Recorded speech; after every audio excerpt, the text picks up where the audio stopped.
La Comisión de Legislación del Trabajo de la Cámara de Diputados de la Nación emitió ayer dictamen de mayoría para que hoy a las 4 de la tarde se debata en el recinto el proyecto que regula la actividad de teletrabajo en la República Argentina. Esto no es la primera vez que se discute en el Congreso, sino que ya hace varios años, incluso del 2007, que se viene hablando de legislar o normar esta modalidad de trabajo.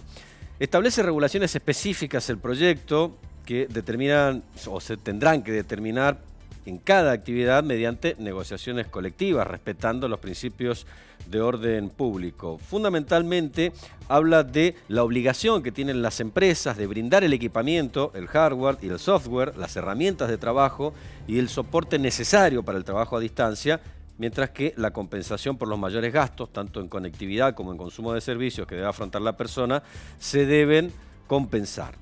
Por otro lado, también habla de la desconexión digital, es decir, el fuera de horario, que no te llamen por teléfono, que no te pidan cosas, sino que se establezcan horarios específicos para esta modalidad de trabajo, la prohibición de que el empleador se comunique fuera de la jornada laboral predeterminada, el derecho que tiene el trabajador de pautar horarios compatibles, incluso para aquellos que tienen que cuidar a menores o personas con discapacidad o adultos mayores dependientes.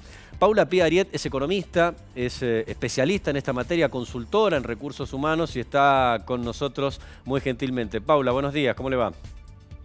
Hola, buenos días, ¿cómo andan? Más allá de la coyuntura o del escenario puntual que se da en este aislamiento obligatorio, ¿el teletrabajo en la Argentina es gravitante dentro del universo laboral? ¿Es necesario que se regule con una ley? Es necesario que se regule, de hecho antes se consideraba un beneficio. Las empresas que lo brindaban era un beneficio y que las personas lo valoraban mucho, era muy significativo, había crecido. Pasó de un 3 a un 7, un 10, hoy ya el año pasado más del 15% de las empresas lo utilizaban. No era todos los días y no había crecido como la magnitud que creció ahora. Y muchas de las cosas que hoy están pasando es que deja de ser un beneficio y pasa a ser una herramienta más, una forma de trabajar, ya no como un beneficio, sino como algo que tiene que estar y que es parte de tu normalidad. Y ahí es donde es muy importante esto que se fue regulando, y que ojalá que se regule, porque también va a ser muy bueno para la empresa y para el trabajador, porque establece cuáles son los horarios, porque también acá siempre han habido abuso de las dos partes, ¿no? Esto es como pasaba a veces que decir, hacer home office era como un día, tengo un casamiento, me voy a pedir home office. O sea, no es así. Pero entonces acá que existan unas pautas claras para las dos partes es muy bueno y muy importante. Hasta ahora la mayoría de los casos que conocíamos de gente que trabaja a distancia o que hace trabajo remoto tenía que ver con la industria del conocimiento, fundamentalmente el desarrollo de software. Y allí se trabaja por proyectos o por productividad, entonces no era necesario establecer pautas de horario, sino que cada uno lo iba acomodando a medida que terminaban los proyectos. Pero como decía usted, esto se fue ampliando y hay abusos desde los dos lados, desde los trabajadores y desde los empleadores también. De hecho, fíjense, la industria del software, del conocimiento, son uno de los que más han alertado en cuidado con poner demasiadas regulaciones y muy estricto en la forma de trabajar, porque muchos de los trabajadores y los desarrolladores de software se pueden ir a trabajar con empresas al extranjero que no van a estar validadas por estas leyes porque lo hacen absolutamente sin ninguna regulación y podrían perder mano de obra mucha gente que quiera trabajar en la industria del software argentina por tener cosas que no sean compatibles. Ellos suelen trabajar en horarios distintos, suelen trabajar de otra manera.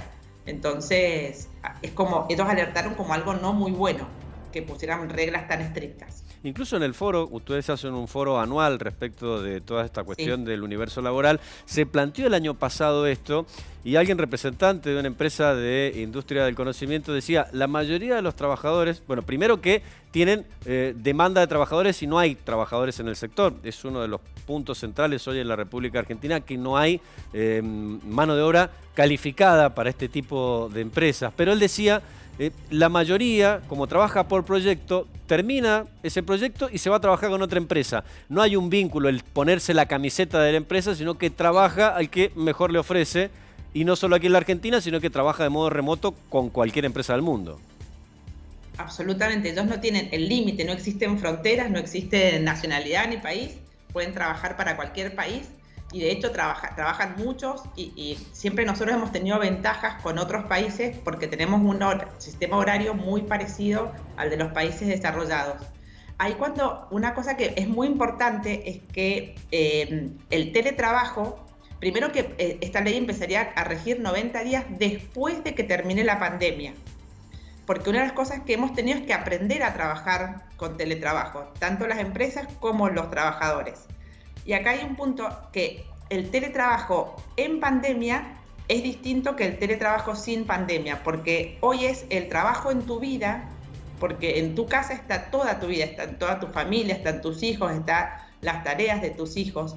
Entonces muchas empresas dicen, no, pero es que la gente bajó su rendimiento por hacer teletrabajo. Y en realidad no es eso. No es el teletrabajo lo que hace que baje en algunos casos el rendimiento, sino es esta nueva normalidad, como se dice en algunos lugares, que es que tu vida, tus 8 horas ya no son nada más que tuyas, sino que implica ayudar a tus hijos al colegio, ayudar en muchas otras cosas que hacen a tu casa. No es la misma casa que tenías antes de la pandemia. Y esto sí es muy importante determinarlo, porque si no se hace una evaluación un poco complicada. Sí, o sea, es decir, más allá de la regulación hay que aprender a ordenarse para cumplir también con la obligación. Es muy importante porque una de las cosas que vos mencionaste recién es que no se puede sancionar a un colaborador que no te atiende fuera de horario. ¿Y esto por qué no va a regir en pandemia? Porque la mayoría de los colaboradores en horarios laborales también tiene que atender a sus hijos, tiene que hacer las tareas. Entonces hay gente que ha planteado, mira, yo prefiero pasadas las 4 horas de la mañana, donde están los chicos con la computadora, con el colegio, con las clases, ponerme de ahí las 8 horas. Entonces ellos mismos han planteado que necesitan cambiar su horario. Y a raíz de lo que se dio en esta cuarentena, larga por cierto, y lo que puede llegar a pasar de aquí a los próximos 90 días, hay muchas empresas que están viendo con buenos ojos esto, descomprimir sus edificios, o hay gente que quizá tiene una productividad mucho mayor trabajando desde la casa. Han pasado las dos cosas. Hay mucha gente que pasa a valorar también el hecho de poder vincularse con el otro, poder ir a ese lugar, extenderse, salir de su ámbito, de su casa. Y entonces hay muchos colaboradores que dicen, yo quiero volver un par de días a la oficina. Y hay muchos que dicen, lo que no quiero es volver todos los días. Entonces hay gente que valora el hecho de ir a la oficina. Entonces hay oficinas que han pensado en reducirse, los lugares dejan de ser de una persona, sino son lugares se van turnando, y esto sí, hoy está pasando que hay muchas empresas que están pensando si las oficinas no le quedan grandes, y hay muchos que están valorando mucho el hecho de tener esa oficina, ese lugar, ese ámbito de discusión y de enriquecimiento. Hay mucha valoración de las dos partes. ¿Sí? Claro, el compartir, la lluvia de ideas y también causar los proyectos de algún modo y tener contacto cara a cara con tus compañeros.